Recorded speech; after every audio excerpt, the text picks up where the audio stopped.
Hey guys, how's it going? Hanging Hunt Outdoors here. My name's Dimitri, and in today's video I'm super excited. We're going to be doing an arrow build, and in this video we're going to be building a whole new arrow system, a whole new setup altogether. We're changing the brand up.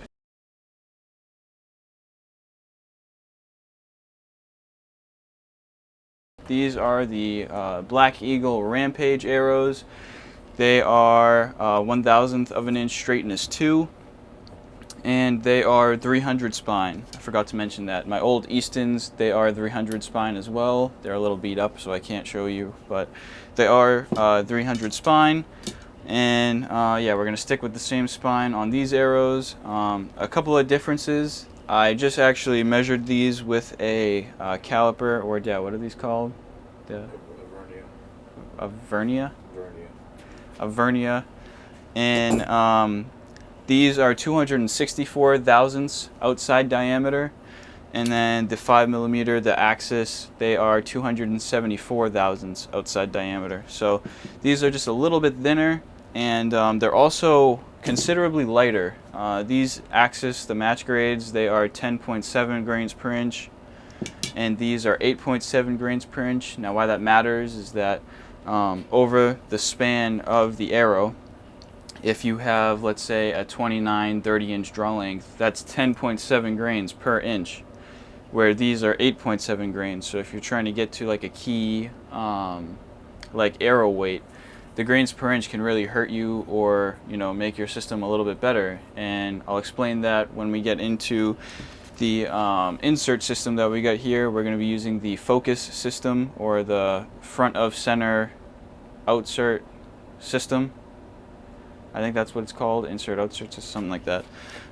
This is also by Black Eagle, and we'll be putting all these together on, and then we're also going to be fletching them up. On the new setup, we're going to change things up. We are actually going to be using these boning heat vanes. They're pretty similar to the AE stealth vanes, but they're a little bit shorter, and they're actually a little bit stiffer from what I could tell, and that should help with noise. A weaker vane is going to be more forgiving, like a softer vane, like the blazers and stuff. It's going to be more forgiving, and it's going to stabilize the arrow faster. But with a good tune, these heat vanes are quiet. These are probably one of the best 3D/hunting vanes that you can use, as well as the max stealth. But I just want to switch things up, so we went with the boning heat vanes. These are 2 1/4 inch, if I didn't mention that. 2.5 inch, I'm sorry. These are 2.5 inch length, so super cool to be able to use these. Never used these before, so we're gonna try them out. And we have that was loud. We have 12, a full dozen arrows to make. So let's get started. Get you in a little bit closer, and I'll show you the first couple of steps and what you're gonna need to build your own arrows. Alright guys, so for starters, we're just going to go over some of the tools and things you're going to need pretty much to build the actual arrows. So if we take a pan down here. So what you're actually going to need is, I like to use this thing right here. This is a G5 ADS flip. This is an arrow squaring tool. So pretty much you'll take your arrows and you'll set them down in here and you'll square them. And that's pretty much just make sure that the ends are exactly 90 degrees, perfectly square. We're also going to need a Fletching Jig. This right here is the Bitzenberger Dialo Fletch. It's pretty cool. You can do 3 vane, 4 vane, and I'm pretty sure that it has like another option. It's 75 by 105. Not really sure what that does, but you're also going to need, you don't need this, but I would recommend it. This is a little tool from Iron Will. It's just a little tool from Iron Will. Pretty much it's just like a copper wire brush. It's like a tiny one. This one you can actually install the Easton hit inserts with too, but I'm going to be using it for the wire brush to score up the inside of the arrow shafts and make sure that our inserts get a really solid adhesion to the actual arrow shaft.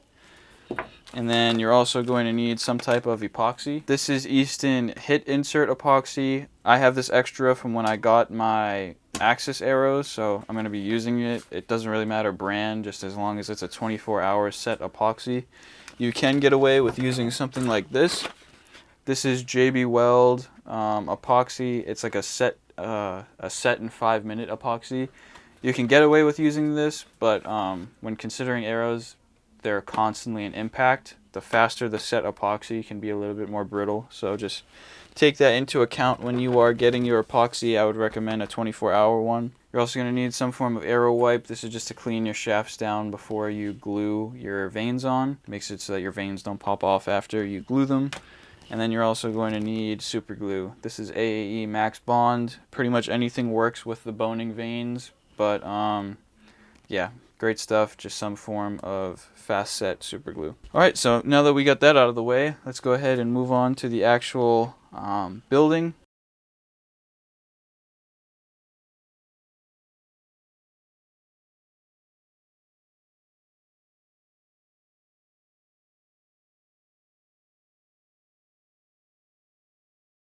We'll start off right away by removing all of the nocks on your arrows. Alright guys, so I have all the nocks taken out of my arrows, and what we're going to do now, actually I forgot to mention this, and what we're going to do is we're going to grab one of these silver Sharpies, and I had already done it on this one. And what you're going to do is you're just going to go around the end here, and you're going to color the entire end of the arrow shaft in. When we use our arrow squaring tool, we're going to take this, I'm going to place this in here. I noticed on my other arrows that this arrow squaring tool kind of scored them up, so I just put a little piece of painter's tape over them just so that it doesn't scratch up the arrow shaft. You're going to go ahead and put it in, line it up perfectly, and you're just going to rotate while applying pressure down and forward. As you can see there's no more Sharpie left, so I know that that is perfectly square. Now we're going to go ahead and do the same thing to the other side of the arrow shaft. Alright, so now that we got that done, we're going to go ahead and glue in our inserts.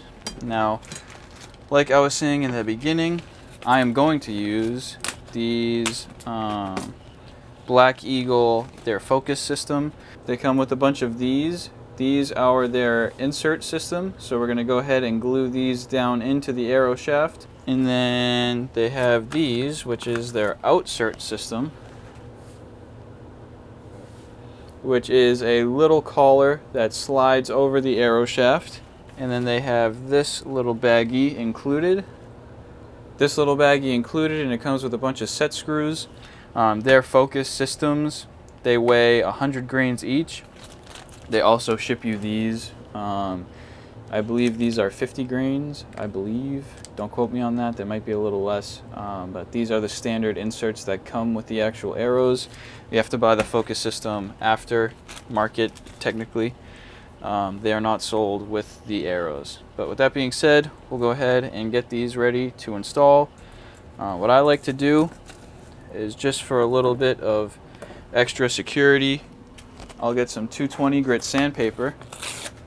I like to just scuff up the outside of the insert, and that way when I go ahead and drop it down into the arrow, it gives the epoxy some more surface area to really grab onto it. And then I'll get a, you can use a Bounty or a wipe, and I'll just go ahead and go over this like so. That gets all of the dust from the sandpaper off. And there we go, it's clean. And then I'll get our arrow tool here, the little brush, and I'll take it, I'll go down inside of here, twist one more time. I like to go all the way in, pull it all the way back out.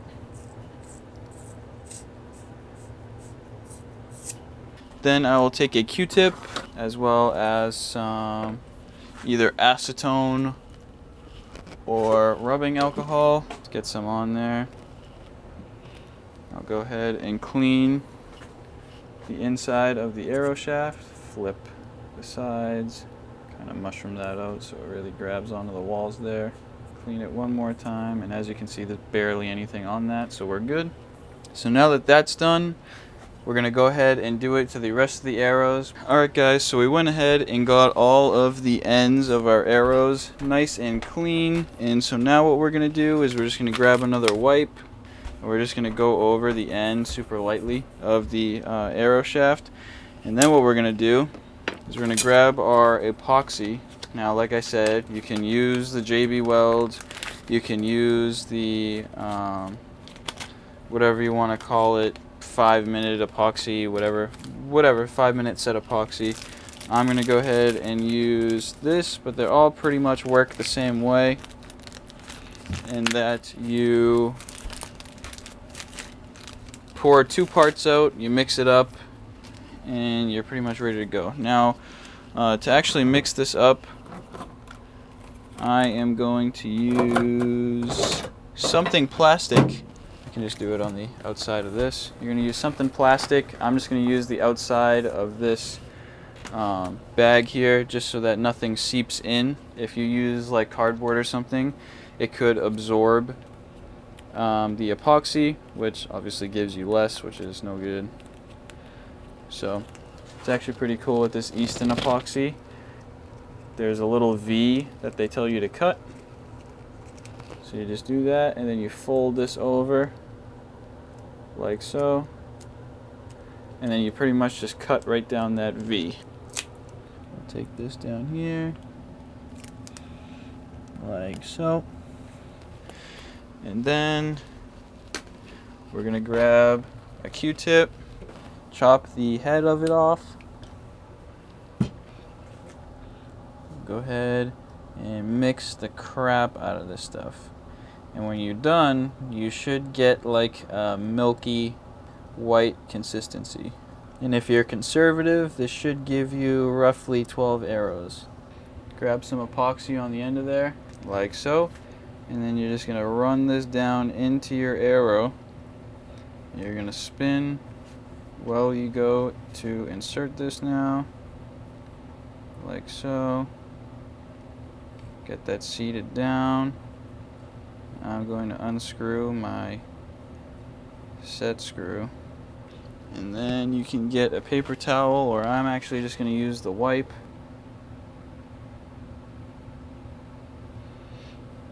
Now you just wipe the excess off and make sure it's pushed down and really seated. And then that insert is glued in. You can put this aside, and when you put this aside, make sure that it lays down flat so that there's no wobble in the insert.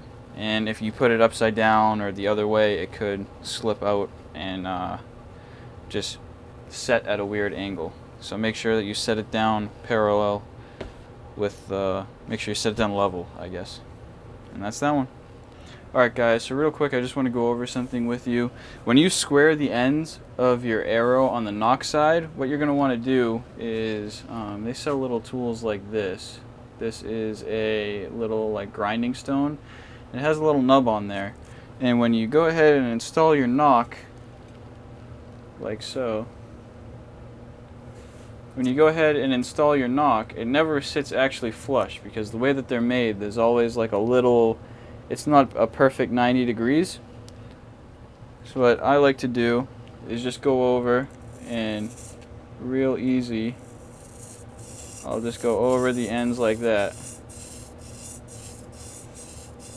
What that does is it just chamfers the inside of the arrow shaft. I'm going to go ahead and do them to all of them. And then all I do is take a little cotton swab afterwards and just quickly clean them out like that, and then I'll pop the nocks back in. Alright guys, so now that we've gone ahead, chamfered them lightly, and cleaned the inside of the shafts, the back here, what we're going to do is we're going to go ahead and slide these in now and reinstall them. But what I'm going to do is, I don't know if you can see on here, there's a little tiny nub on the end of that knock there. You see it? So I'm going to line this up with the seam, because all of them will be the same. And the seam lines up with the actual markings on the arrow. So that's what I'm going to line that up with.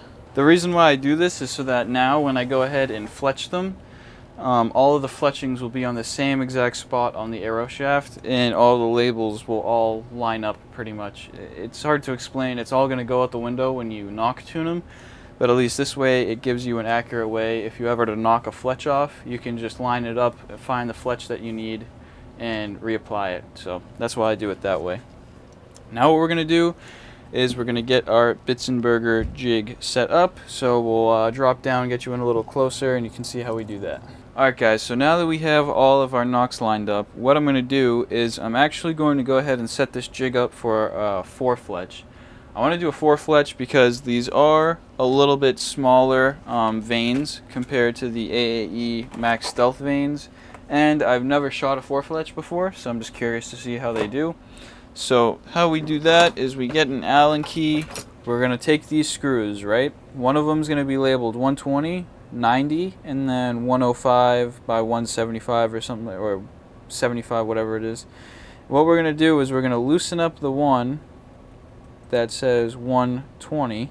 We're going to loosen it all the way up like that, and then we're going to tighten the 90 down because that's a 4-fletch, and we're going to tighten it down until you get pretty solid clicks.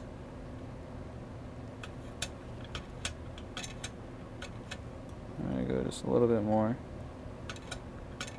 like that. Those are really solid, definitive clicks. I can hear when that's clicking and feel it.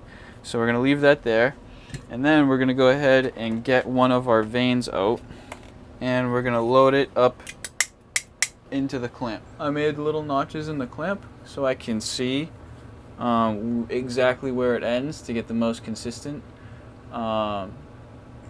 fletching like height on the actual arrow. So I have mine lined up right there at the end. Make sure it's absolutely perfect. Go ahead, set this down in the clamp. Now these are pretty close to those axes, so this might already be set up for it. But pretty much now what we're going to do is we're going to drop this down.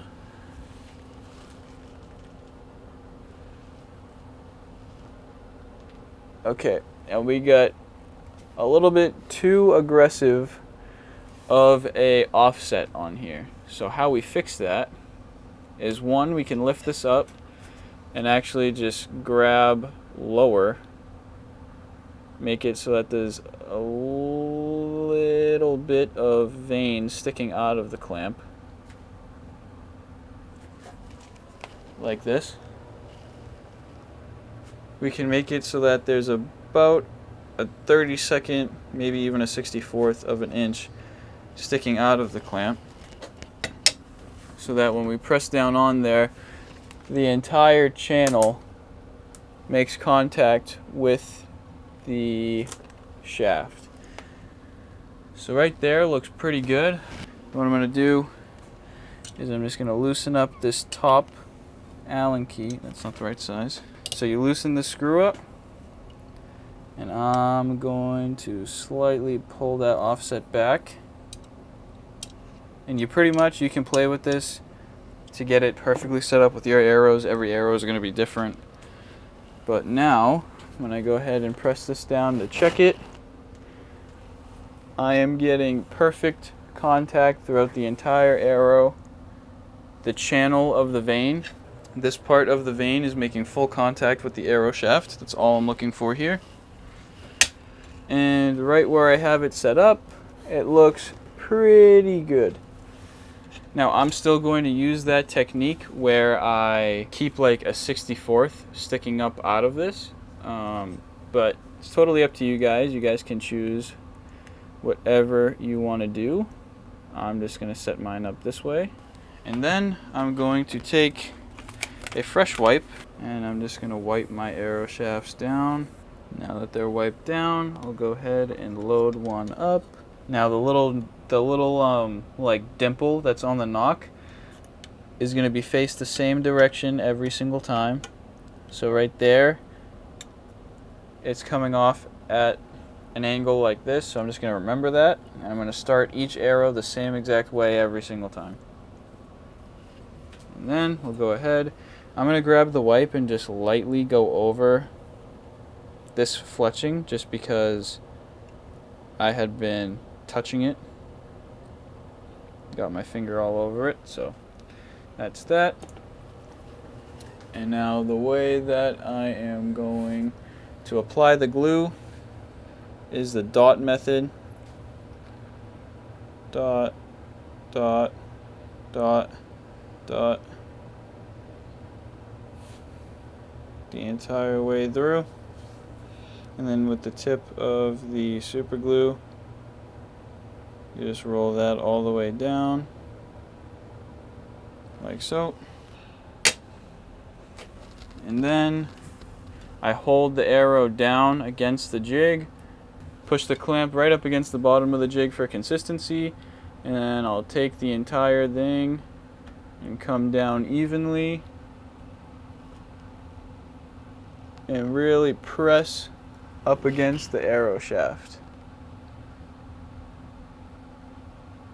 Hold for about 20-25 seconds, and then you just take the clamp, pinch, and rotate off, and then rotate out to the next vein and do the same thing over and over and over again. We'll get back to you when we got all these fletched up. Alright guys, so we have just finished up fletching our arrows. As you can see here, I went with a 3 fletch and a 4 fletch. I made 3 4 fletch arrows and 3 fletch arrows, and I will be sighting in my bow and just trying to figure out which arrow groups better, which one, you know, hits the same spot every single time basically. And then I will go ahead and pick out my vane configuration once I figure out which ones fly better for me. One thing that I want to touch base on real quick, for me, I threw this arrow in my bow and I tried to pull it back and I got some severe knock pinch because these knocks are definitely thicker than these knocks, and you can kind of just tell that having them side by side. So I got a decent amount of knock pinch. My arrow lifts up off of the riser shooting these. So I will be fixing that. Pretty much I'm just going to cut out my I'm going to cut out my top knock set, and I'm going to retie one in with this knock. Thank you guys so much for watching. If you enjoyed the video, a thumbs up would be much appreciated. And if you have any questions, make sure you leave them in the comments section down below. I will do my best to answer your questions or any suggestions you may have as best as possible. And yeah, if you guys like the video and want to see more videos just like this one, make sure you hit that subscribe button and the post notification bell next to it so you get notified when we upload. Thank you guys so much for watching, and I'll catch you in the next one. Ciao.